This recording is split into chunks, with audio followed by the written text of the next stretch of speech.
catedral en sí, la catedral como elemento que está declarado de interés cultural y que ya desde finales del siglo XIX como monumento de interés artístico e histórico, ¿no? Entonces, por un lado, eso, dentro del conjunto de la catedral, vemos aquí dos imágenes de su estado a finales de, bueno, la segunda mitad del siglo XIX, a través de fotografías de época, donde vemos concretamente que la escalera maximiliana, en esencia, sigue estando en el mismo estado. Lo mismo que en esta otra fotografía de Chicharro, donde también vemos, creo que se aprecia más o menos bien, cuál sería el estado de la misma. Pero, por otro lado, hay que entender que la escalera en sí también es un elemento que presenta sus valores propios. No se trata aquí de que les haga un desarrollo histórico-artístico desde el punto de vista, pues, de la forma, de conceptos como la forma, su ubicación, las proporciones que tiene, conceptos, digamos, que están más, que se asumen a su análisis histórico-artístico, porque en esta ocasión estamos hablando de la restauración. Pero sí que me interesaría destacar por qué esta escalera, en esta escalera es importante hacer un trabajo de mantenimiento y de conservación. En primer lugar, porque como elemento aislado tiene su historia. Por un lado, aunque la escalera, digamos, que surge como la entendemos hoy en día en el siglo XVI, ahora les pondré más o menos por qué, sí que es cierto que hay documentos o testimonios más o menos importantes que nos dicen que esa fachada occidental, entendida como fachada occidental en época romana, es el caso de Américo Picot, ¿no?, nos describe que en esa puerta occidental hay muchos escalones en el exterior. Es decir, estamos en un sacromonte. Es lógico que de alguna manera el acceso tenga que ser mediante escaleras, digamos, al tener que librar dos niveles diferentes. ¿Cómo sería la forma de esta escalera? No lo sabemos, simplemente son descripciones. Hay alguna aproximación, estudios ya del siglo XIX, del siglo XX, que nos hablan de cómo sería ese espacio inicial de acceso al pórtico, ven aquí, con esa doble escalera que está justapuesta, o sea, enfrentada, son simétricas, y con un acceso, aquí sí que se percibe bien, a esa cripta o vieja catedral, ¿no? Este modelo que presenta Puente Míguez, y que yo recojo a través de la tesis de Ana Goy, nos da la idea inicial de cómo sería la escalera en época de Alonso III, el arzobispo. Porque es más o menos en ese momento, en las primeras décadas del siglo XVI, cuando surgiría el primero, es decir, la primera envoltura, la más exterior. Hay que entender que esta escalera, se ve aquí bien en este plano, tal y como la entendemos hoy, son dos conjuntos de escaleras enfrentados, ¿no? Uno exterior, otro interior. Se supone que el exterior más o menos ya se configuraría a la par que se estaba creando el claustro nuevo, el que sustituía al antiguo claustro mateano, y por tanto se proyectaba un poco más hacia lo que sería la actual plaza del Obradoiro, ¿no? Y es en ese momento en el que probablemente se inicien esa escalera. Así lo recoge también López Ferreiro, quizá en base a hipótesis o estudios arqueológicos, donde nos dice que esa escalinata solo constaba de una serie de peldaños, no era doble como la actual. Y habla de esa pequeña plazuela que se crearía aquí en ese núcleo central, ¿no?, y que luego sería cubierta por la actual. Lo cierto es que esta escalera, ya entendida finalmente como se nos presenta hoy, es el producto de un añadido y de una reforma que viene dada en el siglo XVII. En ese momento llega el arzobispo Maximiliano de Austria, que es, digamos, el promotor de la obra final de esta escalera. En ese momento trae consigo a un arquitecto, Ginés Martínez de Aranda, un arquitecto de origen de Jaén, procedente de Jaén, de la escuela andaluza, que le da ese remate final.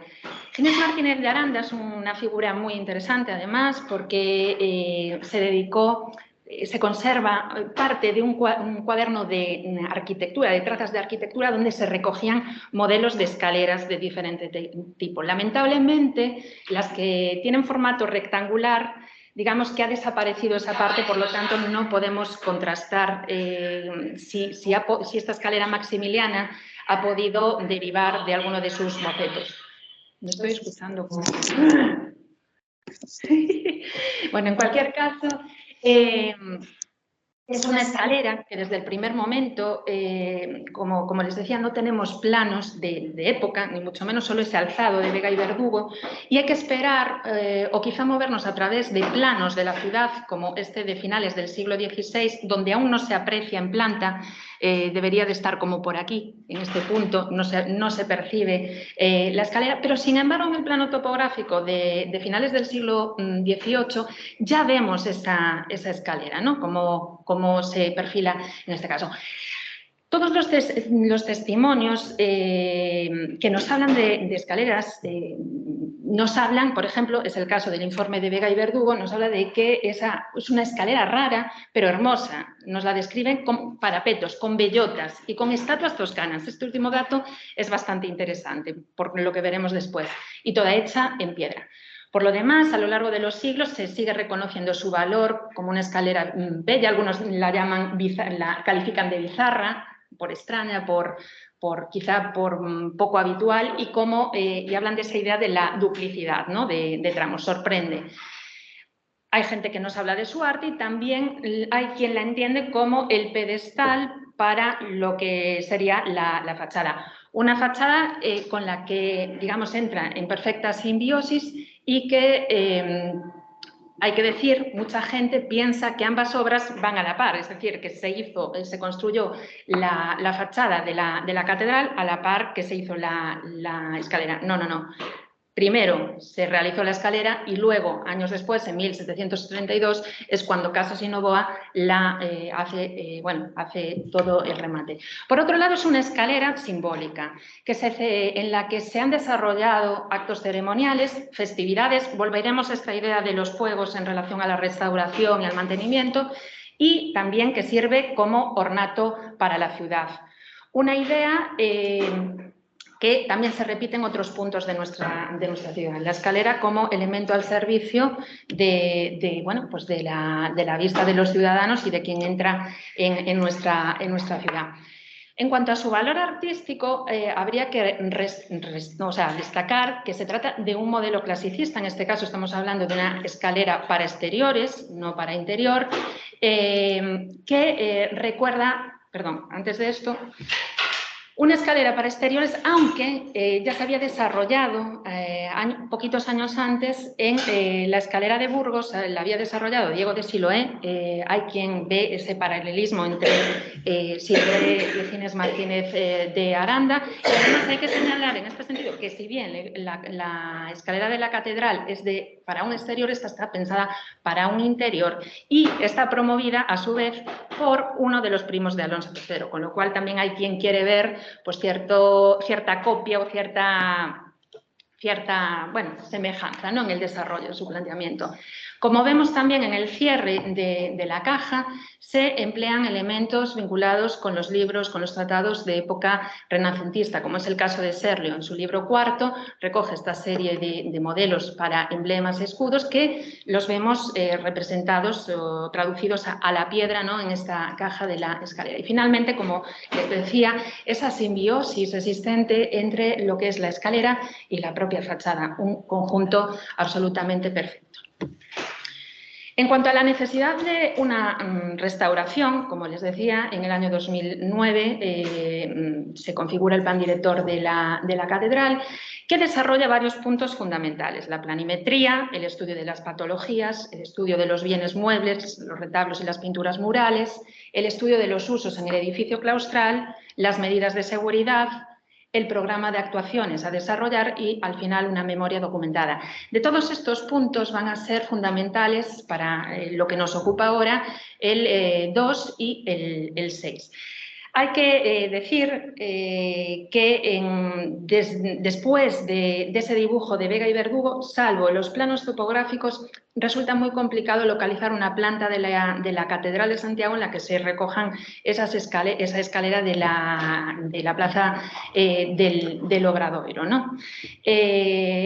Hay que esperar hasta principios del siglo XX, fundamentalmente, para tener la configuración total de la iglesia a través de la planta realizada por Kenneth Conan.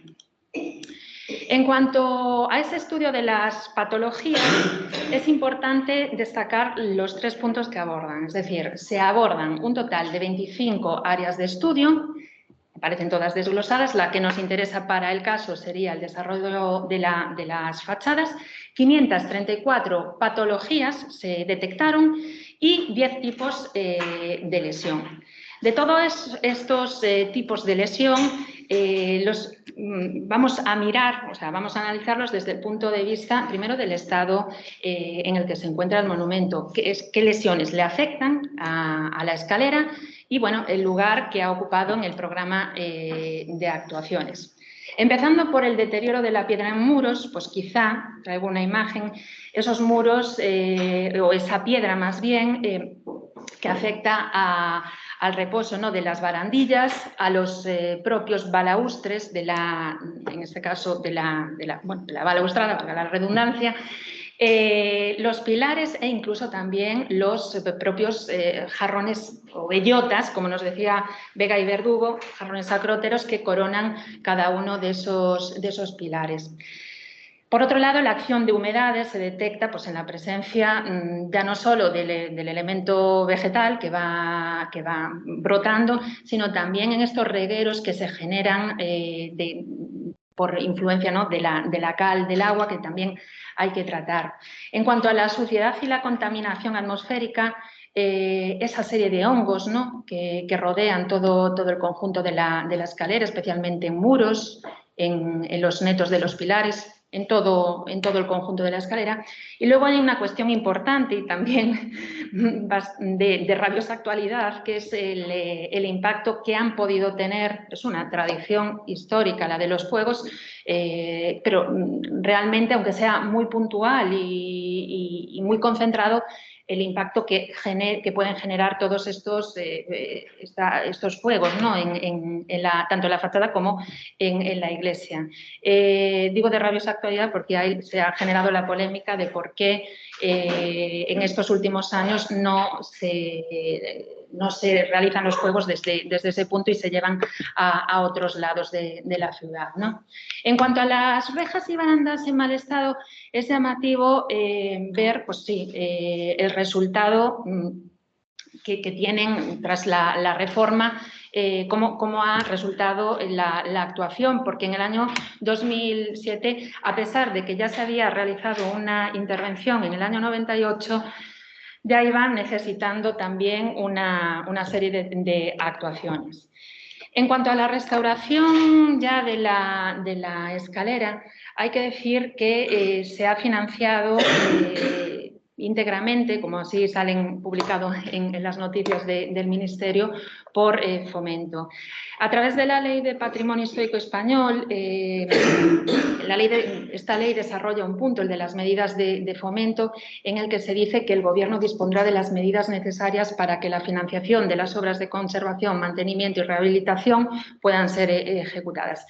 Ese 1% destinado al patrimonio cultural en los últimos tiempos se ha aumentado al 2%. Y de tal manera, pues bueno, en la actuación llevada a cabo desde 2019, si no me confundo, y que se ha prolongado quizá un poco porque ha coincidido con estos años complicados de la pandemia, pues se han destinado pues, 1,5 millones de euros, según nos cuentan, a rehabilitar toda esta escalera. Bien, en cuanto al programa de actuaciones, el punto 6 de ese plan director, digamos que hace una diferenciación entre 4 puntos. Y en lo que tiene que ver con la restauración de la escalera, vemos que distinguiríamos dos, digamos que se adscriben a dos puntos fundamentales. Por un lado, las intervenciones de carácter prioritario y por otro, las de remate. Pero digamos que en el desglose de actividades no aparece como tal mencionada la escalera del Obradoiro, sino que se nos habla, por ejemplo, en las actuaciones prioritarias, que también se subdividen en varios grupos, como pueden ver, en las actuaciones en lugares relevantes nos habla de restauración de la cripta, reapertura de su escalera cegada, que también se ha realizado esa obra, reforma de la terraza, de su cubierta y de otras restauraciones de la zona. No se menciona para nada la escalinata. Podemos entender que pueda estar... Bueno, la escalera podría contemplarse en este punto. Y en cuanto a las actuaciones de remate, se nos habla de la limpieza de la fachada del Obradoiro, restauración de su linterna central y sustitución de la estructura de refuerzo de las cúpulas y de sus torres. Nuevamente no nos habla de escalinata, pero es que además, si hacemos una búsqueda de la palabra como tal, solamente salen dos términos de escalinata y aparecen vinculadas tanto a la de Quintana como a la de Azabastería, perdón, con lo cual es bueno, ciertamente es un poco extraño. En cuanto a las actuaciones realizadas teniendo en cuenta esos 10 tipos de lesión, por un lado traigo imágenes de ese deterioro para que se visualice bien cómo está el deterioro de la piedra en ciertos elementos, ¿no? En las bellotas, como pueden ver, esta es imagen del 2017, vemos el estado pues, deteriorado de la piedra e incluso estas chapas de hierro que, digamos, también causaban un impacto sobre la piedra, ¿no? Bueno, pues un ejemplo de cómo estaban antes y un ejemplo de cómo se encuentran ahora. Se haya procedido no solamente a la limpieza, sino que en determinados puntos, como aquí, en esta imagen, vemos cómo se ha reforzado con nuevas piezas, lo mismo aquí, se han elaborado nuevas piezas y en el caso concreto de los acróteros se distinguen los que han mantenido más o menos con una limpieza más, bueno, simplemente con una limpieza, los que han hecho de nuevo. Son reconstrucciones y siempre presentan diferencias, es decir, de lo que se trata es de que se vea cómo estaba antes y cómo ha quedado ahora, qué partes son de antes y cuáles las de ahora, ¿no? Lo mismo sucede con algunas otras partes de la escalera, por ejemplo, uno de los dos soldados que están en la parte inferior en el año 2000, quizá no 2017, pero sí, estas son un poco posteriores, pero antes de la reforma de la escalera, vemos cómo están con suciedad, presentan suciedad. Estos son los soldados que portan los escudos de Maximiliano y vemos aquí cómo ya han quedado tras la limpieza. Fíjense también, me interesa esta pieza, porque luego hablaré sobre ella, pero que se ve claramente que está añadida, está hecha para el momento, ¿no? En cuanto a las grapas que unen las diferentes piezas de la escalera, fíjense cómo para protegerla del impacto a la piedra se le ha añadido pues, una especie de un material adecuado, siempre evidentemente conforme a las pautas indicadas, para que no sufra el impacto que venía desarrollando hasta el momento. Y en el caso de las bellotas, de los acróteros, fíjense, se ha actuado no solamente en su limpieza, como decía antes, sino también en los elementos metálicos, también se ha intervenido. En cuanto a la acción de las humedades, vemos cómo esas hierbas y el efecto del agua, de la cal, se ha resuelto, pero ojo, porque estas imágenes son de hace unos días, ya empieza a haber peligro de que vuelva a suceder lo mismo. Al final, esto es una escalera que está en el exterior, siempre va a sufrir, igual que cualquier otra parte de la catedral externa, las fachadas, las paredes, los muros externos, siempre van a estar sometidos a esa presión, ¿no? Fíjense cómo ya se empiezan a crear también. No sé si se percibe muy bien, aquí hay como una especie de algas, de musguillo que ya están empezando a actuar, lo cual nos hablaría de la necesidad también de ir manteniendo esas partes, no solo restaurar, sino mantener actuaciones que también suponen un coste bastante elevado al año, ¿no? Y en cuanto al tema de los fuegos, como hablábamos hace un momento, pues esa idea de evitar cualquier tipo de impacto que sea muy brusco sobre el patrimonio, ¿no? Sobre la escalera.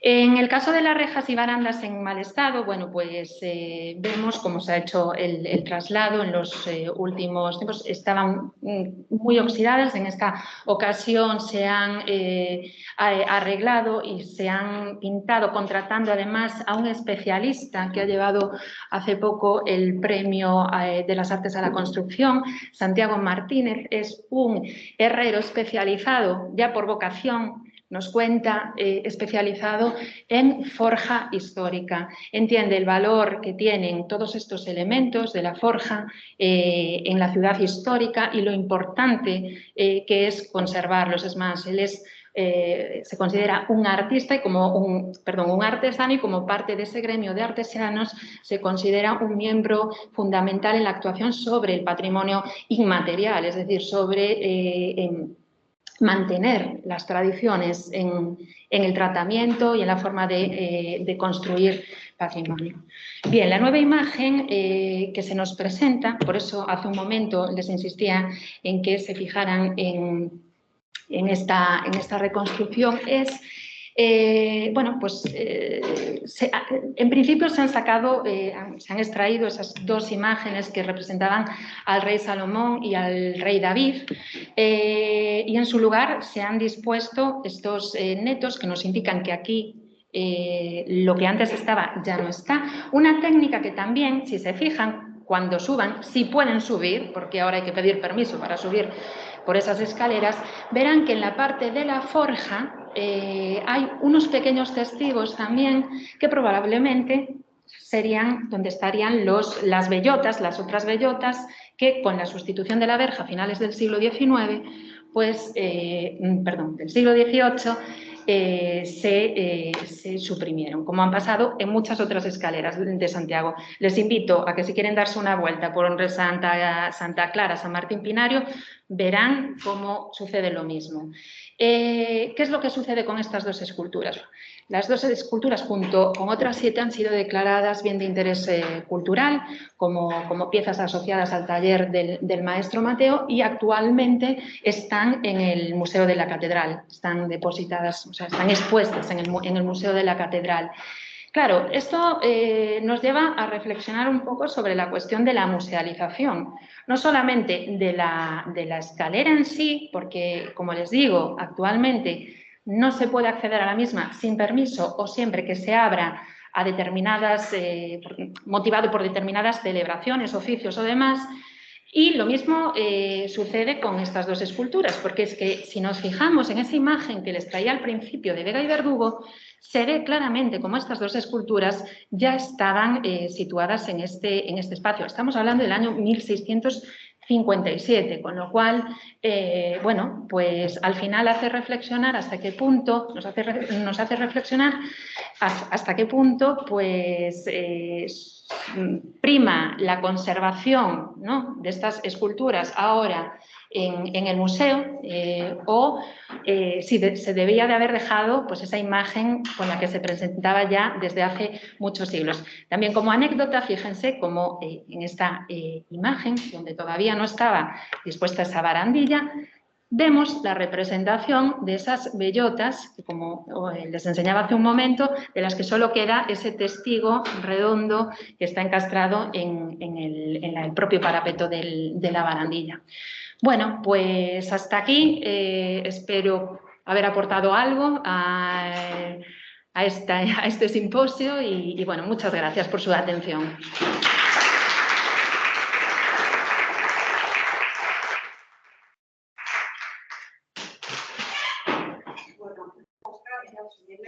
Si alguien tiene alguna pregunta o quisiera consultar algo, sí, tenemos unos minutos.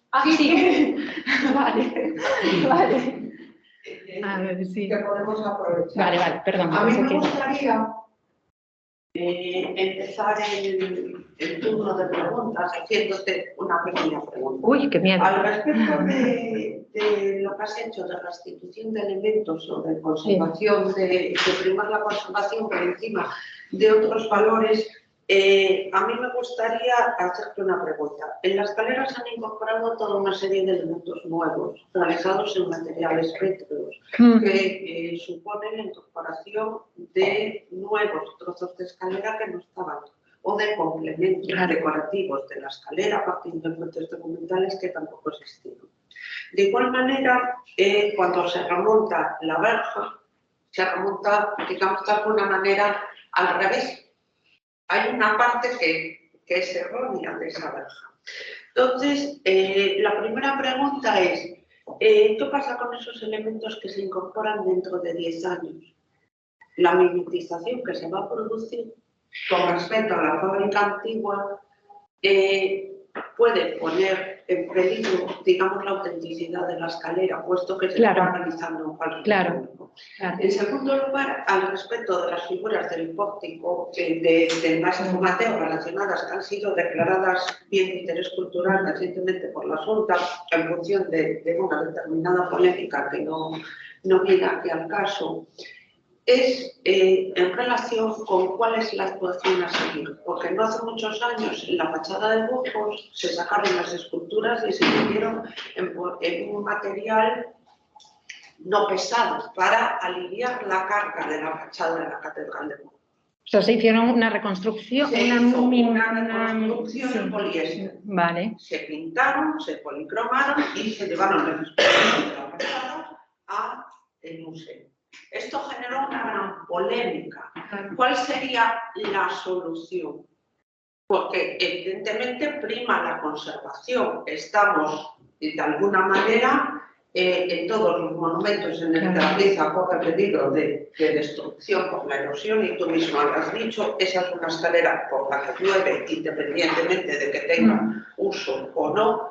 ¿Cuál para ti sería la solución posible para garantizar la conservación de esas figuras sin manteniéndolas, vamos, en su contexto original y no musealizándolas? Claro. Es que esa es una muy buena pregunta. Porque, a ver, de hecho, una de esas esculturas ya tuvo un problema hace muchos años, que es concretamente la del rey Salomón. Hubo que reconstruirle la cabeza. A ver, la cuestión es, yo creo que radica un poco en saber hasta qué punto el estado actual de esas esculturas está digamos, en un punto tan crítico como para tener que llevarlas al museo o no. Tú hablabas de la autenticidad. Claro, la autenticidad de la obra, según las imágenes de Vega y Verdugo, sería mantener ese elemento, ¿no? El elemento de la escultura. Evidentemente, si supone un riesgo para la... Porque además es que estas esculturas procedían se asocian a la antigua fachada occidental, con lo cual, a su vez, también están reutilizadas en la escalera. Eso también es un hecho importante, un punto importante. O sea, la escalera cuando se configuró, nosotros tenemos esta imagen de Vega y Verdugo, pero bueno, realmente no sabemos si en el 1606, cuando la proyecta Ginés, esas esculturas estaban ahí o se añadieron en ese impasse de tiempo entre 1606 y 1657. Con lo cual, bueno, tampoco a lo mejor era tan auténtico en su día, o sea, al ser un añadido no era auténtica. Entonces, en ese caso, tal y como se nos presenta hoy, yo creo que, pues mira, una medida buena, yo no sabía esto que dices de la Catedral de Burgos, hacer una réplica, que es una tendencia bastante habitual, una réplica señalando evidentemente, ya que vamos a hacer una escalera musealizada, porque eso es lo que parece que está sucediendo, pues poniéndole una cartela, por ejemplo, en algún punto, discreto, que tampoco bueno, pues está a la vista, pero no muy cantante, donde se especifique que las originales están conservadas en el museo. Podría ser una solución si el Estado realmente, los restauradores que trabajaron con ellas consideran que está en un estado digamos, muy crítico, que puedan perderse o desaparecer. Pero es que por la misma regla de tres también habría que hacer lo mismo con cualquier peldaño, con una barandilla, con un balaustre. Entonces, al final, hay veces que hay que restaurar simplemente las piezas y no musealizar tampoco todo. A ver, en este caso son dos esculturas, es cierto, no es lo mismo un balaustre o conservar todos los balaustres, ¿no? Porque estén muy desgastados y decir, bueno, reconstruimos un balaustre para aquí y nos llevamos el que extraemos, nos lo llevamos para el museo. No, porque entonces habría que hacer lo mismo con todo. Pero una buena actuación, quizá, pues podría ser eso, hacer una réplica, pero siempre marcando que las originales están, y por la excepción que es, porque son solamente, en este caso son dos. Hombre, a lo mejor si fueran 8 estatuas, pues también habría que conservarlas. Al final tienen un valor importante, es decir. Y en cuanto al tema hablabas de la autenticidad, eso demás. Estoy totalmente de acuerdo. Hoy vemos que está muy blanquito, pero llegará el momento en el que haya una simbiosis, y acabe pareciendo, probablemente, nosotros no lo veamos, pero a lo mejor dentro de 200 años nadie sabrá si es que ahí se hizo algo o no. Por eso es importante la documentación. Y por eso nosotros que nos enfrentamos muchas veces con ello y no encontramos solución en los papeles, no la encontramos o a veces pues no llegamos a ella y realmente existe. Pero dejar documentado todo en todas las actuaciones y que se conserven en un lugar seguro, como los archivos, es importante a la hora de saber identificar cuáles han sido las etapas de una obra, de una pieza. Yo creo que eso también es un punto a tener en cuenta, no solamente lo que vemos de manera inmediata, la escalera, el museo, sino también qué actuaciones han hecho. Yo intenté consultar, lo que pasa es que es muy reciente, el informe de restauración de la escalera Maximiliana, pero como se acaba de hacer hace muy poquito, creo que todavía no está depositada en el archivo de la Ciudad de la Cultura. Creo que actualmente están allí, pero todavía no les llegó el informe, con lo cual tampoco he podido llegar a analizar exactamente qué puntos de la escalera pues, se han trabajado y cuáles fueron los criterios, ¿no? más precisos. Es lo que puedo decir. También digo que siempre me encuentro con sorpresas porque anda que no saqué yo fotografías en esa escalera hace tiempo, y el otro día cuando fui a tomar las nuevas, ¿no? Localicé una inscripción en una piedra que no la había visto en la vida. Yo no sé si fue producto de la propia restauración, ¿no? Que al limpiar se ve una inscripción, no fui capaz de momento de descifrarla y estoy interesadísima para saber qué es lo que pone. Pero es que está, digo yo, a lo mejor es una firma, incluso está firmada, ¿no? O sea, con firma del autor, y estoy aún en esa fase de ver si puedo tener acceso en algún momento a esos informes para ver qué es lo que nos cuentan las piedras en este caso. No sé, Bego, no sé si más o menos... Sí, no sé, sí, no, yo lo decía sobre todo porque dentro de... Aquí no hace falta esperar a que nosotros no estemos. Cuando se inaugura la Obradoiro, todos nos llama la atención las piezas de distinto color que han sido incorporadas, los pilares, los balaustres, los remates. Sin embargo, cuando hoy vemos la fachada, está prácticamente mimetizada. La diferencia cromática ha cambiado. Es cierto. Entonces creo que tenemos que buscar unas pautas para que esa diferencia cromática no alterara una intervención o el fruto de una intervención. Sí, y eso se ve también muy bien en la Berenguela, que fue la primera intervención y hoy en día está exactamente igual. Yo pensé, pero es que el material es exactamente el mismo, eso sí que me sorprendió, si habrían utilizado otro tipo de piedra, pero no, sigue siendo granito. Entonces, claro, podemos saberlo por cómo están los biseles, ¿no? Cómo están recortados. Ahora sí, pero es posible que dentro de 200 años no, porque se erosione.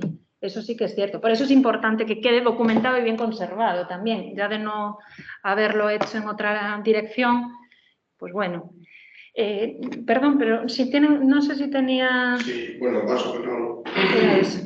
Lo has contestado ya. Vale. Era sobre las estatuas de la Virgen.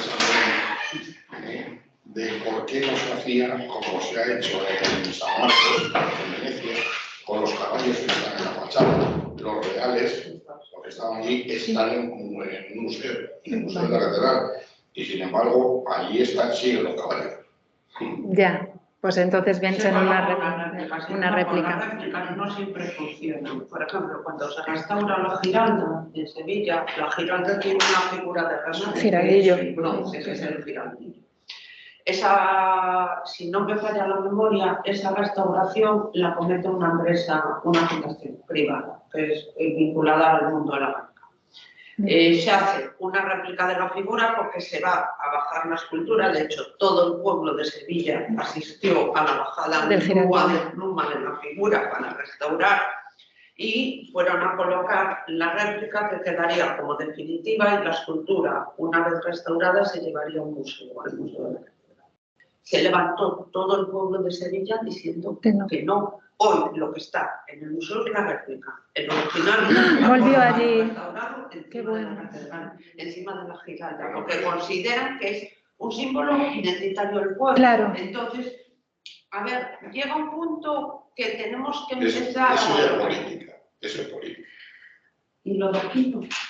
No, digo de coger, guardar y poner la copia, después levantarse el pueblo y no sé qué, eso es política. ¿Y lo de aquí no? No, y lo de las actuaciones de Burgos, no lo de... Aquí no debía de ser así. En ningún lado No debía de ser así. Quiero decir, que aquí es verdad, se han guardado, entonces hacemos una réplica y la ponemos y ya está. Una réplica en granito, que por ejemplo, como decíais vosotros, es verdad que el granito se va a mimetizar con el antiguo, pero hay un sistema, cambiar el grano del granito. Pero eso, con la afloración vegetal que se produce en Galicia, dentro de 3 años, no se distingue. No, pero el granito es de grano muy pequeño. Si os dais cuenta, es muy pequeño. El cuarzo de espátula y la mica es muy granulado. Sí, el cuarzo, el espátula y la mica son muy pequeñitos. Es que ahí entro en términos... Si tienes un grano más grueso, exagerando. Sí. Irte a buscar unas canteras en, no sé, en Guadarrama, por ejemplo. Sí. Y hacerlo así. Y entonces, claro, al pasar el tiempo siempre se va a notar. No es tampoco ponerlo en metraquilato. Les invito, no sé si han ido, si han tenido ocasión de ir, es que me estoy acordando, no puedo evitarlo, a ir a la iglesia del Pilar, aquí en Santiago. ¿Se dan cuenta? Ya han ido a ver ese retablo magnífico. Eso sí que es un ejemplo. No sé, a ver, un modelo muy, creo que muy contrastado entre lo que era, o sea, qué partes sí y qué partes no. Es llevado, yo creo que a un extremo absoluto. Yo la primera vez que lo vi quedé absolutamente fascinada, o sea, me llamó mucho la atención. Eso es un caso de intervención, ¿no?, muy marcada. No sé qué pensarán, pero bueno, eso es objeto de otro momento. Si les parece. Gracias.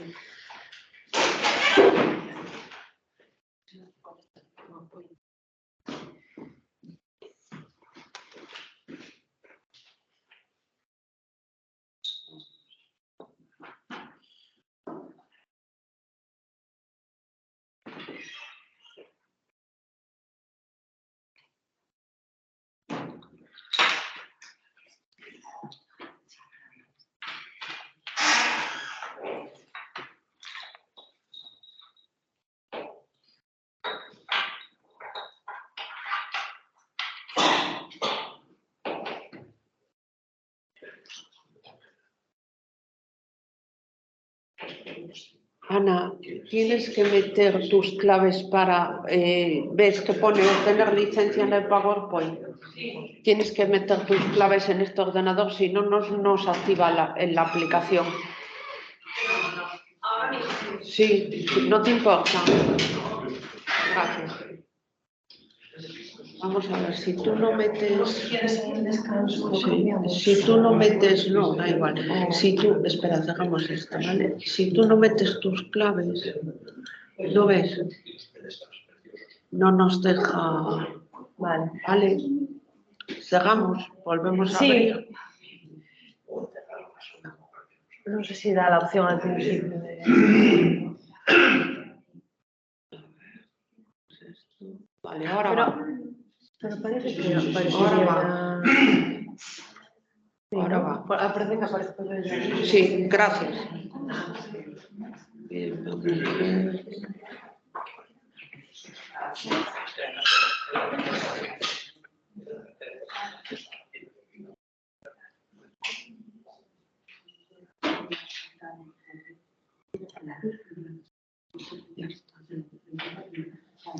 Ya está. María, te están oyendo y te están grabando. ¿Vale? Lo hemos grabado. Bueno, buenos días. Vamos con la segunda intervención de la mañana de hoy, que corre a cargo de María Joao Neto. María Joao Neto es una profesora asociada con acreditación, lo que aquí llamaríamos un profesor titular con acreditación o profesor catedrático del Departamento de Arte de la Universidad de Lisboa. Ella es, desde ya hace una serie de años, la directora del Centro de Investigación de Historia del Arte de la Universidad de Lisboa y se ha especializado ya con una larga trayectoria profesional en el campo de la restauración y de la historia de la conservación y restauración de monumentos en Portugal.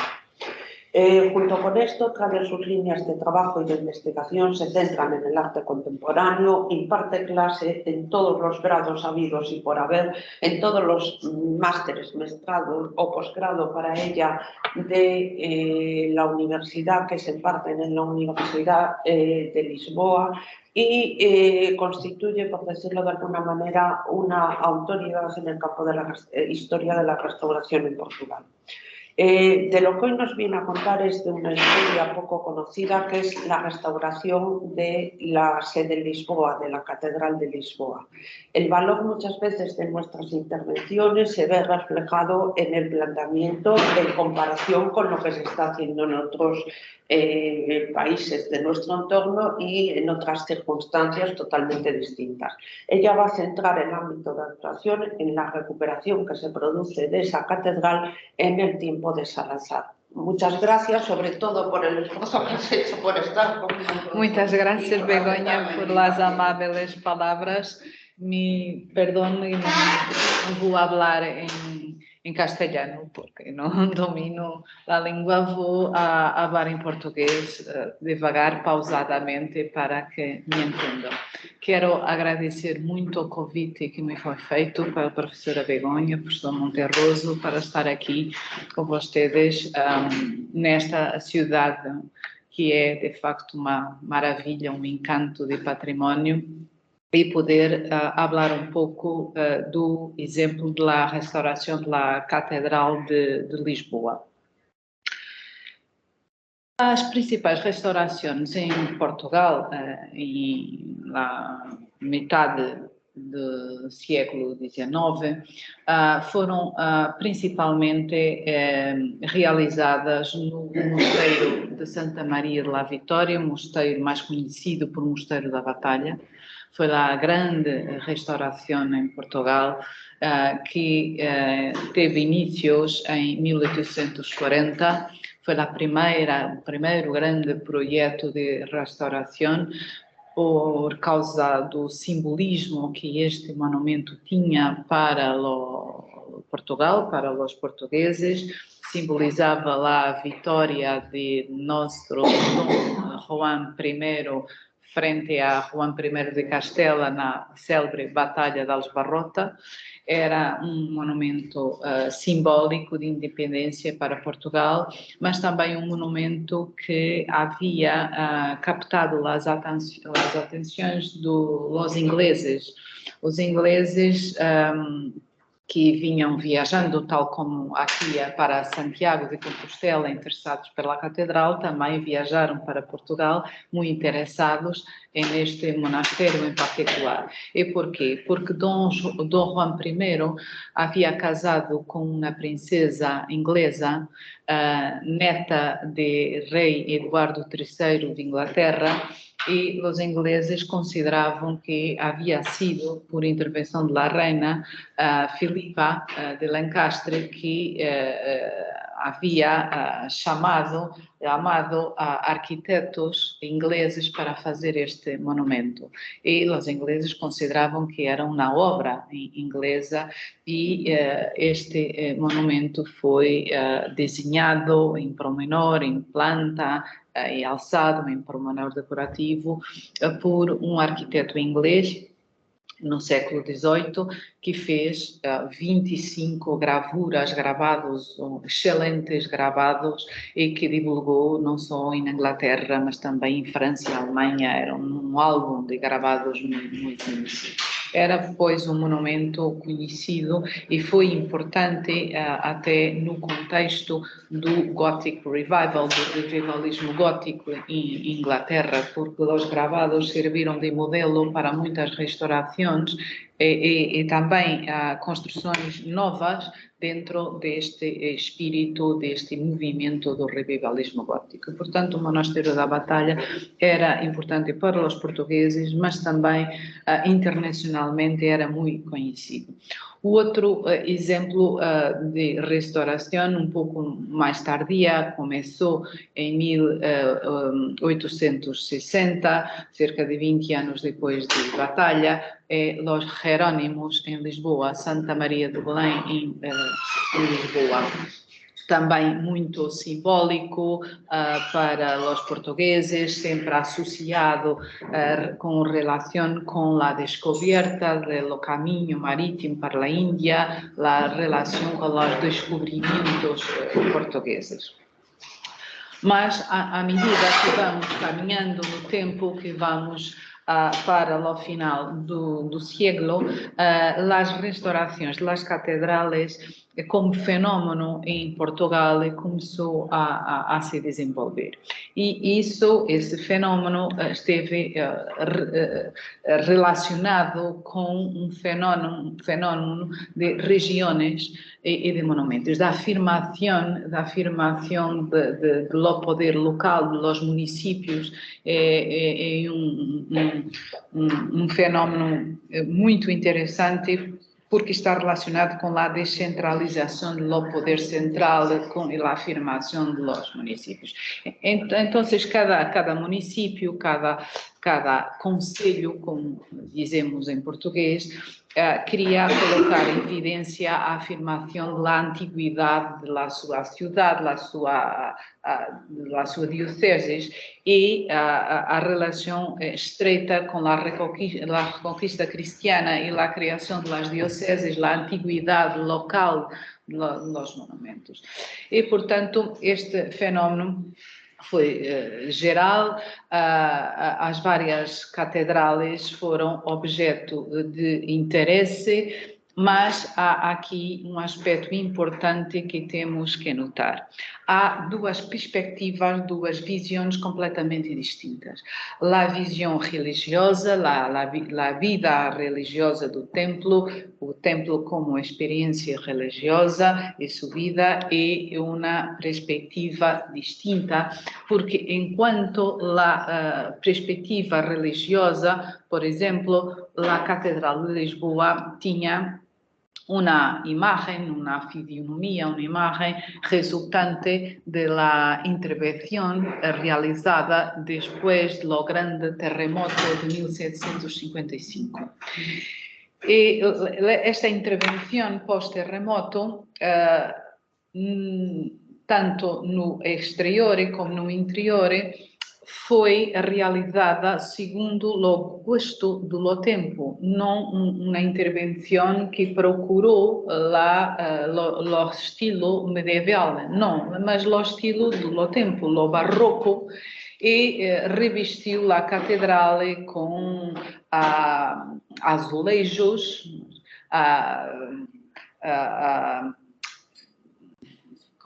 não sei como se diz em espanhol, com gesso, estuco, fingindo elementos decorativos mais clássicos. Houve todo um recobrimento e, inclusivamente, a grande a bóveda medieval românica foi derribada para poder construir um teto em madeira para poder entrar luz, para se poder ver melhor toda a decoração barroca da catedral. A fachada estava muito descaracterizada, muito longe da sua imagem medieval. E para quem via o monumento e sentia o monumento como símbolo e signo, não era correto, não era a melhor forma de encarar a catedral com uma imagem barroca. O que pretendiam estes intelectuais, estes eruditos, não era a catedral como templo religioso, mas sim como monumento. O que era importante era o monumento, o seu símbolo, o seu signo, tanto mais que em Portugal, para o fim do século XIX, se vivia um ambiente anticlerical muito próprio das ideias republicanas que estavam em voga naquela altura, e a igreja não era bem vista e a catedral não era importante para estes intelectuais como templo, mas sim como monumento. E como monumento, o que importava era o seu valor histórico, o seu valor artístico e, sobretudo, que tivesse uma unidade estilística, unidade de estilo de acordo com a antiguidade, porque havia a ideia que o nosso primeiro rei, Dom Afonso Henriques, havia mandado construir a catedral sobre uma antiga mesquita árabe. E o que era importante era dizer que esta Catedral de Lisboa havia sido construída logo em 1147. Não é verdade, mas era lá a ideia que se tinha. E, então, estes eruditos, estes intelectuais, não só em Lisboa, mas também em Guarda, em Porto, em Coimbra, a propósito de Sevilha, de Coimbra, han escrito monografias históricas da diocese, da antiguidade da diocese e das catedrais. Lisboa teve uma destas monografias pela mão de Júlio de Castilho, que ha escrito um brado, um grito em favor da restauração da sede de Lisboa em 1885. O mesmo se passou sobre a Guarda, onde Osório da Gama e Castro ha escrito este livro sobre a diocese e distrito da Guarda, que também procurou motivar, também procurou lançar um grito em favor da restauração da Catedral da Guarda. E o mesmo António Augusto Gonçalves fez o mesmo em relação à Catedral de Sevilha, de Coimbra também, que começou a ser restaurada pelo próprio António Augusto Gonçalves, precisamente em 1893. Ora, o exemplo da restauração da Catedral de Lisboa, depois da obra de Júlio de Castilho, do seu grito em favor da restauração da Catedral, porque a Catedral estava, se podia ter as missas, as cerimônias litúrgicas, a Catedral não estava em ruínas, a Catedral estava, mas tinha uma imagem barroca, e não interessava que tivesse essa imagem barroca.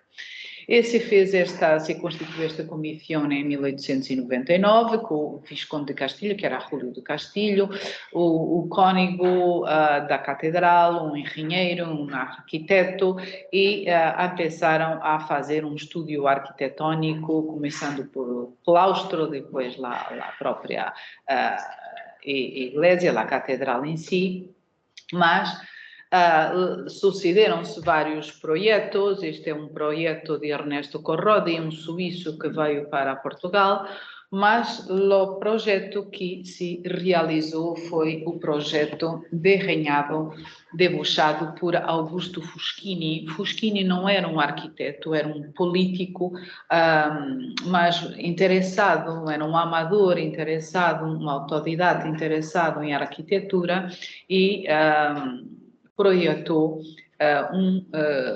plano novo para a catedral que devolvesse à catedral uma imagem medieval.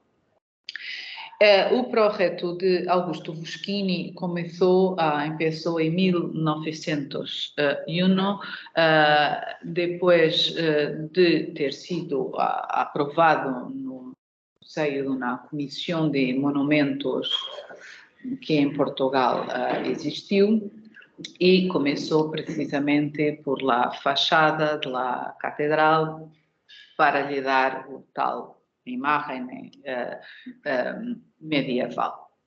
Fuschini não tinha qualquer formação em arquitetura, como disse, e não conhecia também a história da arte, a história da arquitetura, e o seu projeto foi muito inventado por ele, criando um falso histórico completo para a catedral.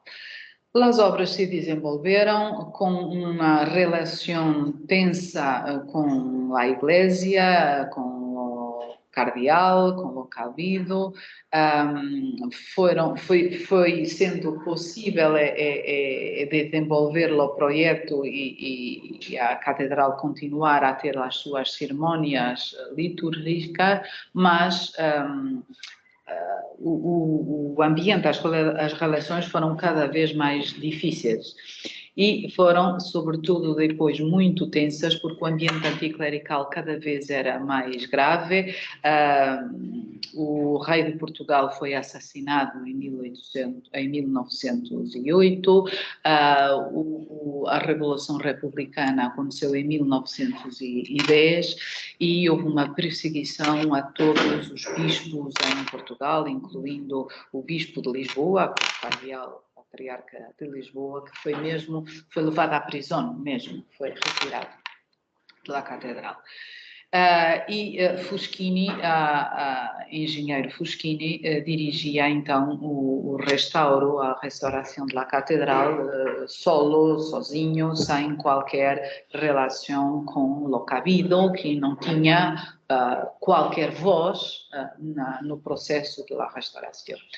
E há um episódio que eu vou aqui rapidamente narrar, só para terem uma ideia destas relações e deste processo de restauração completamente isolado e sem relação com a Igreja Católica em Portugal, que foi desta pequena capilha, a capilha de Bartolomeu Joanes, onde estava o túmulo deste rico mercador do tempo do rei Dom Dinis, que fundou esta pequena capilha e que o restaurador, o Fuschini, resolveu transformar a capilha funerária numa capela batismal para fazer os bautismos. E o cabildo se revoltou contra o processo e dizendo que havia um contrato estabelecido no tempo de Bartolomeu Joanes, no século 13, mas que se mantinha válido, continuava válido este contrato neste espaço. Havia, pois, uma grande tensão. Aqui já podemos ver que o projeto de colocar uma coroação em cone, em forma de cone, na torre velha da catedral e de colocar umas ameias para lhe dar um ar medieval, já estava em progresso, já estava concluída esta torre do lado norte, se começava a trabalhar na torre do lado sul e no portal principal. Do portal principal restam ainda hoje no claustro estes elementos que iriam ser montados para fazer um novo portal. E podemos ver que são muito de la imaginação do engenheiro Fuschini, porque nada disto tem a ver com o românico, é pura invenção. E esta forma como Fuschini dirigia as obras da Catedral de Lisboa levou a que ele fosse mesmo muito criticado pelos seus pares, pelos seus companheiros, por outros restauradores de outras catedrais, e se colocou em comparação o trabalho desenvolvido em Lisboa e, por exemplo, o projeto desenvolvido na Sevilha de Coimbra, e António Augusto Gonçalves era considerado muito mais equilibrado, não tão fantástico, não tão imaginativo, uma intervenção muito mais equilibrada. Fuschini morre em 1911 e é a grande oportunidade de cambiar por completo a orientação dos restauros na Catedral de Lisboa. Foi nomeado um arquiteto para substituí-lo, o arquiteto António do Couto Abreu. António do Couto Abreu era um jovem arquiteto nesta altura que havia trabalhado na reforma completa de um antigo monastério, o monastério de São Bento, em Lisboa, que foi transformado no Parlamento Nacional Português. Havia trabalhado nessa grande empreitada e com o arquiteto Ventura, era o dirigente dos trabalhos do novo Parlamento Português, e António do Couto Abreu pertencia a uma geração de arquitetos portugueses que procuravam entender o pensamento de Vilar-le-Duc e a unidade de estilo de uma forma mais, podemos dizer, mais de pesquisa arqueológica, e foi isto que António do Couto Abreu procurou tentar entender como seria este edifício medieval, e passou os primeiros anos a derrubar tudo aquilo que Fuschini havia feito. Por isso, aqui já vem uma imagem da fachada, onde já não estava aquela coração em forma de cone que vimos. Pronto, os primeiros anos foi derrubar tudo o que outro havia feito. E até a palavra restauração deixou de ser utilizada.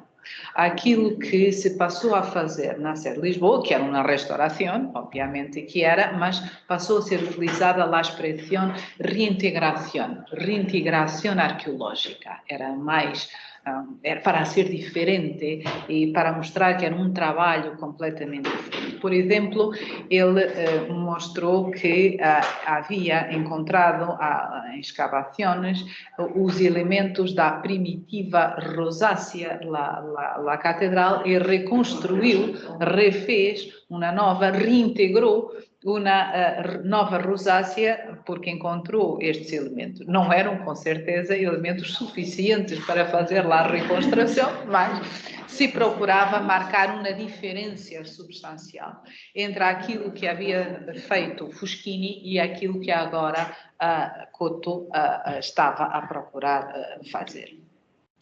Mas mesmo nesta nova situação foi necessário aguardar, esperar por uma nova conjuntura política e religiosa em Portugal. Portugal viveu anos muito difíceis durante a chamada Primeira República. Foram anos muito difíceis, com muitos governos, com assassinatos, com situação muito, muito complicada.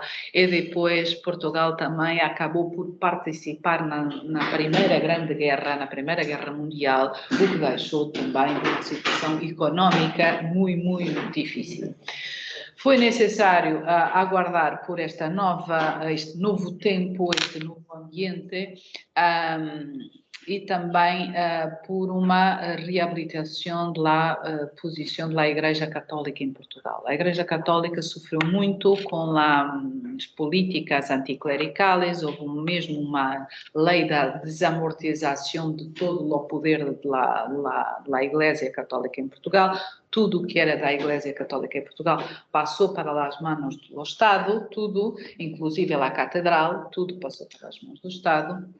E foram tempos muito difíceis, onde os jovens católicos em Coimbra, sobretudo na Universidade de Coimbra, se organizaram e lutaram muito contra essa situação, e entre esses jovens estava Dom Manuel Gonçalves Cerejeira, que veio a ser o cardeal patriarca de Lisboa, e estava o seu companheiro também de luta, António de Oliveira Salazar. Os dois eram colegas, eram amigos na Universidade de Coimbra. Ora, Dom Manuel Gonçalves Cerejeira, em 1928, é feito arcebispo de Mitilene e logo no ano a seguir nomeado cardeal patriarca de Lisboa, da Catedral de Lisboa. E António de Oliveira Salazar foi ministro da Hacienda, das Finanças, como dizemos em Portugal, e depois da Revolução Militar de 1926, que terminou com a Primeira República e iniciou depois a ditadura. Anos depois, Oliveira Salazar era convidado a formar governo, foi lá o primeiro-ministro de Portugal hasta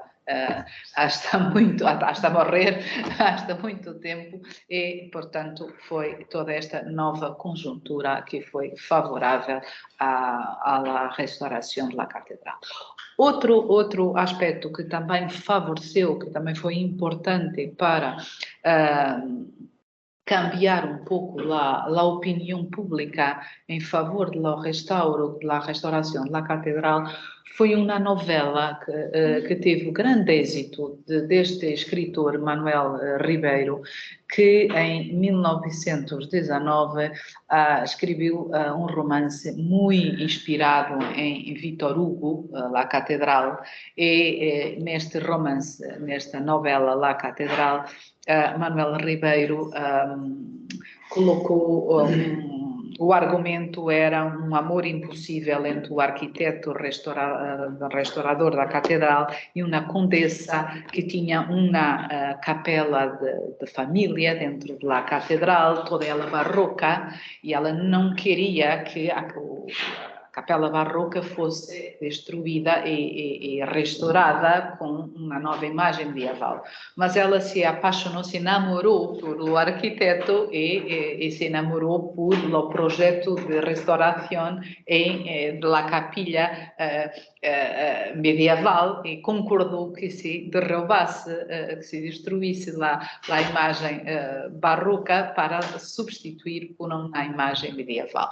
Este romance, com toda esta novela, com toda esta história, foi muito importante para motivar a opinião pública para se substituir completamente, se alterar, se modificar completamente o interior da Catedral de Lisboa.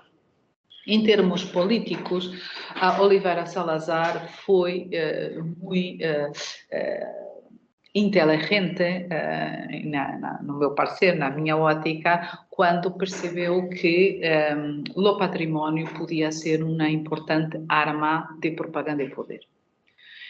E serviu-se do património das restaurações precisamente para mostrar que era uma das grandes obras da ditadura, uma das principais obras da ditadura. Ele diz mesmo, numa entrevista à imprensa, que a defesa de nosso património artístico é uma das grandes obras da ditadura. A minuciosa reconstituição de lo que tínhamos estava em risco de perder-se e continua sem descanso. Portanto, uma das obras que Oliveira Salazar considerava como mais importantes.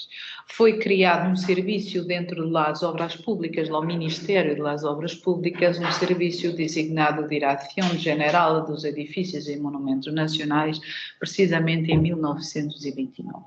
E será este organismo que o Estado Novo, durante muitos anos, vai ter como o grande organismo que vai presidir a um fenómeno de restauro sem precedentes em Portugal. Nunca se havia restaurado tanto em Portugal como neste momento, nunca se havia gasto tanto dinheiro que foi colocado com uma intenção muito clara de propaganda e poder neste fenómeno.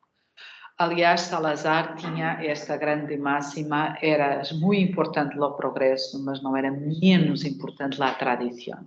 E foram feitos, por exemplo, cartazes de propaganda. Este era um cartaz que se afixou, que se colocou em todas as escolas, que se intitulava La lição de Salazar, a charla de Salazar, sobre os monumentos, precisamente. Tinha uma imagem de antes, de destruição, de anarquia. Isto era uma escola de ninhos, onde os ninhos pulavam pela janela, conforme podem ver. Isto é logo depois da obra de Salazar. Tudo organizado, vejam os meninos com farda, tudo organizado, o castilho restaurado,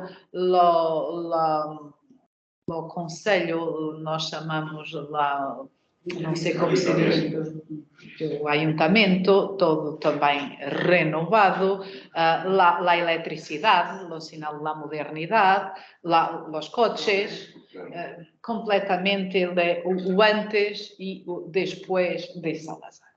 Era. E a parte de patrimônio, e para quem não entendia as imagens, havia o texto importante, as palavras do abandono dos serviços públicos e das ruínas, sinais de desordem, de miséria, o Estado Novo, ao mesmo tempo que edifica, faz renascer o patrimônio artístico da nação. Pronto, uma imagem muito forte de poder de Salazar. E, portanto, estavam criadas as condições para que se cambiasse completamente a imagem da Catedral de Lisboa. E se podia estar em busca desta imagem medieval e se começou a destruir tudo o que era a imagem, tudo o que eram os elementos barrocos da Catedral.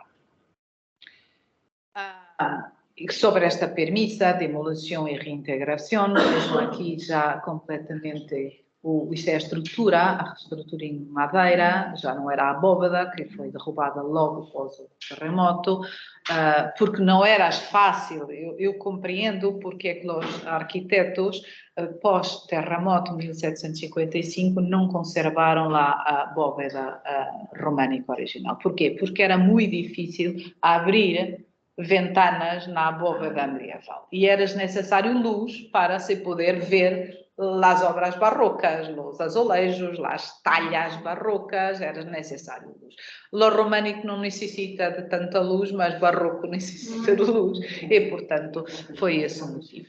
Ora, agora volta-se atrás e tudo isto é derrubado e se começa a montar uma estrutura para se fazer de novo a bóveda de berço à maneira românica, mas será uma bóveda que será feita em beton, como vocês dizem, betão, cimento, hormigón, graças, e tudo começou também com esta picagem, com esta demolição, a se descobrir as velhas estruturas românicas da catedral. Aqui perdi um pouco no texto, mas aquilo que eu digo há aqui critérios de intervenção diferentes, tempos diferentes e critérios de intervenção diferentes. Enquanto no século XVIII, depois do terremoto, os arquitetos, no fundo, recobriram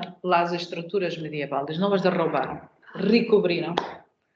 Agora, o que se faz, mas elas, depois de terem sido postas a descoberto, estavam muito deterioradas e foi necessário substituir todas as estruturas. E aqui se pode ver, começou-se pelas bases e se foi fazendo, a ver, a base e depois as colunas, e hoje a catedral, tudo é novo na Catedral de Lisboa, não uma pedra que seja vieja na catedral. Aqui podem ver a reconstituição do trifório, mas havia elementos que se haviam perdido completamente, e aí foi necessário haver uma inspiração em outras construções. Couto Abreu, o arquiteto, mirou de perto a Catedral de Évora, onde foi se inspirar para fazer a galeria do trifório. Portanto, temos uma reintegração, como ele dizia, arqueológica da arquitetura, onde se procurou recuperar os elementos originais, mas também houve uma inspiração em outras construções. Em 1940, todas as naves, a principal e as laterais da Catedral de Lisboa estavam, portanto, com esta imagem medieval, toda ela reconstruída. E por que 1940? Foi um ritmo de trabalho muito acelerado, porque as grandes obras se fazem em 2 anos, entre 38 e 42 anos, para fazer uma catedral nova, românica, por causa das celebrações dos centenários. Foi grandes festas em Portugal. Salazar utilizou este pretexto de celebrar os centenários. Centenários de quê? Centenário da Fundação de Portugal, em 1140. Não foi bem em 1140, mas a independência de Portugal face à Espanha em 1640, então se juntou as duas fechas para fazer grandes celebrações por todo o país e contava que fosse uma festa até com grande dimensão internacional, o que não veio a acontecer porque nesta altura já tinha começado a Segunda Guerra Mundial. E aquilo que se esperava que viessem muitos estrangeiros a Lisboa, de facto eu verifiquei quando fiz lá a minha investigação que entraram muitos estrangeiros em Lisboa, mas não foi para participar nas celebrações. Vinham fugidos da guerra. É completamente diferente. A grande subida de entrada de estrangeiros em Portugal que o regime gostava muito de dizer, todos os meses, todos os dias entram muitos estrangeiros nas nossas fronteiras, as pessoas vinham não ver as festas, mas vinham fugidas da guerra. E foi precisamente na Catedral de Lisboa que teve lugar a primeira grande cerimónia da abertura das celebrações dos centenários. Aqui vemos o cardeal patriarca, como diz aqui o texto, ladeado da espada do primeiro rei, Dom Afonso Henriques, e da cruz do segundo rei, Dom Sancho, e o cardeal anuncia ao país e ao mundo que faz 8 séculos que Portugal nasceu. Tudo era feito com muita pompa e circunstância, perfeitamente no sentido de propaganda do poder do regime de Salazar. António do Couto só não levou até ao fim a restauração total da catedral a nível do presbitério. Ele tinha um projeto para restaurar neogótico o presbitério, porque o presbitério da catedral, julgo que é possível ver aqui no fundo, continuou com a sua obra barroca realizada depois do terremoto 1755. E Couto não levou para a frente este seu projeto para o presbitério por 2 motivos. Primeiro, porque era necessário muito dinheiro para demolir completamente o presbitério barroco, que era uma obra notável, que está hoje visível, e também porque houve uma grande polêmica dentro dos serviços pelo Ministério, la Direção Geral de los Edifícios e Monumentos Nacionais, porque outro arquiteto, Raul Lino é um arquiteto muito conhecido em Portugal, ligado ao fenómeno da casa portuguesa, daquilo que era a arquitetura, o valor da casa portuguesa. Raul Lino não concordava com as restaurações em unidade de estilo e opôs-se totalmente ao projeto de António do Couto, dizendo que não fazia sentido estar a demolir, a destruir uma capela barroca para reconstruir em seu lugar uma capela, um falso histórico neogótico. E, portanto, este projeto não foi para a frente e também não foi possível terminar, António do Couto não conseguiu terminar o restauro do claustro. O claustro só veio a ser restaurado mais tarde, só em parte, ficando até os dias de hoje por restaurar. E o claustro está ainda hoje em muito mau estado, porque o terremoto afetou, mas pior que o abalo sísmico foi o fogo que se seguiu pós-terremoto e deixou o claustro em muito mau estado. Não se terminaram, não se fez nem a obra do presbitério, nem a restauração do claustro, porque também o que era importante era o interior da igreja e, sobretudo, a fachada estar preparada para 1940. Depois houve um abandono de interesse por parte, porque o principal estava feito. E este claustro continuou sempre a necessitar de uma intervenção profunda, já já no século XX, já nos anos 80 do século XX, o pátio do claustro sofreu uma grande campanha de escavações arqueológicas, porque continua sempre presente no espírito dos portugueses que a catedral medieval foi construída em cima da mesquita árabe. Sempre a mesma ideia, sempre a mesma preocupação. Estas escavações arqueológicas mostraram não só a ocupação romana, mas também alguma ocupação árabe e ficou estas escavações assim abertas e o claustro à espera de um projeto de restauro praticamente até aos nossos dias. Foi já no século XXI, em 2019, que foi aprovado um projeto para a requalificação destas ruínas arqueológicas ou destes restos arqueológicos para musealizar este espaço, para fazer um projeto de musealização. A obra começou, pronto, uma laje que foi feita, é possível. O projeto pressupunha a visita às escavações, com explicações, portanto, um projeto musealizado, mas há 2 anos foi interrompido com uma grande polémica, porque se considerou que havia-se descoberto aquilo que os arqueólogos interpretaram como a base da torre da mesquita.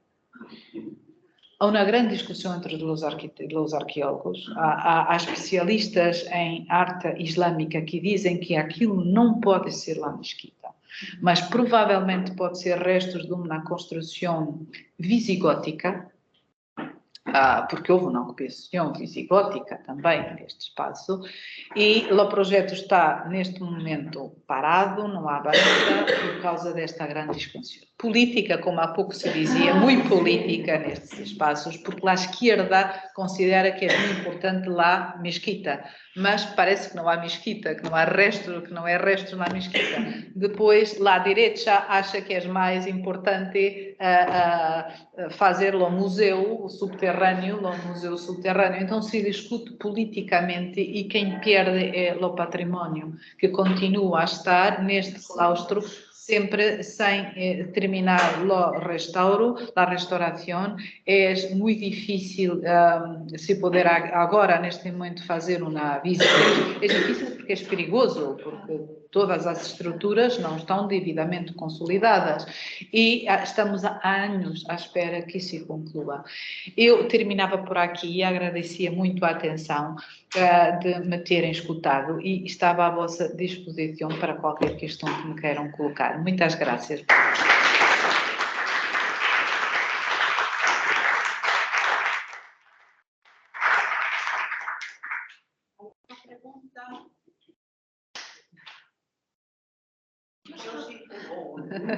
A ver, una pregunta, María.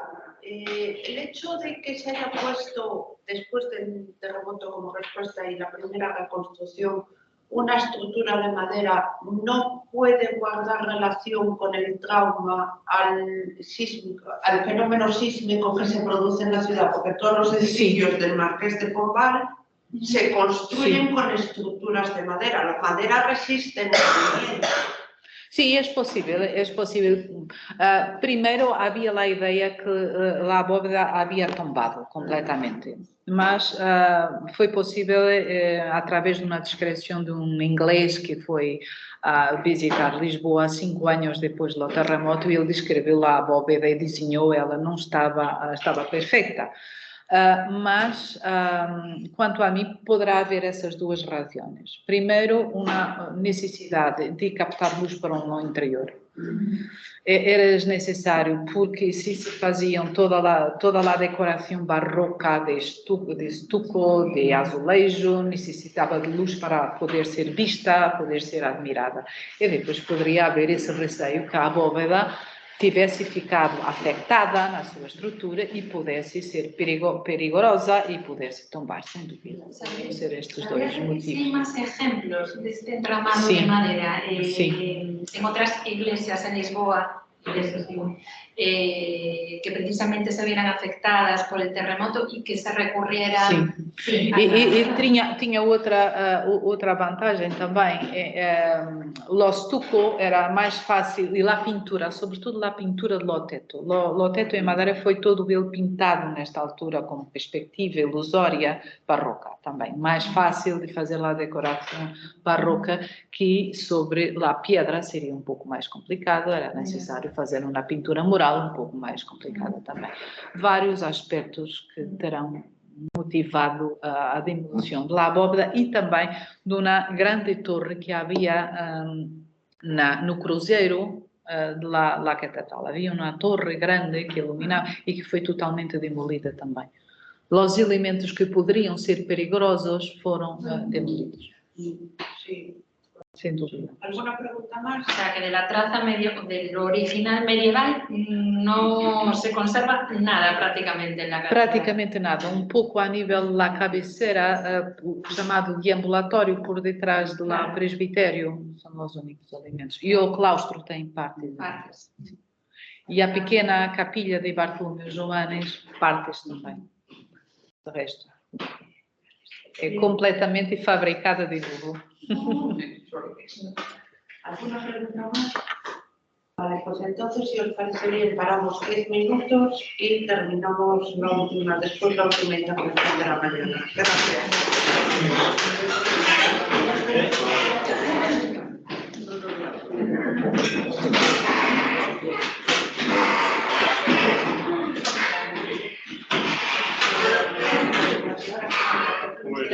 Muy interesante. Sí, perfectísimamente y muy interesante. No, pero es que me llama la atención la estructura de madera. Yo soy más, pero no la había visto. Sí. Y me parece brutal. Sí, porque además, a ver, en Portugal se consolida el terremoto para la población, para la ciudad, está reconocido como tal. Claro, empiezan a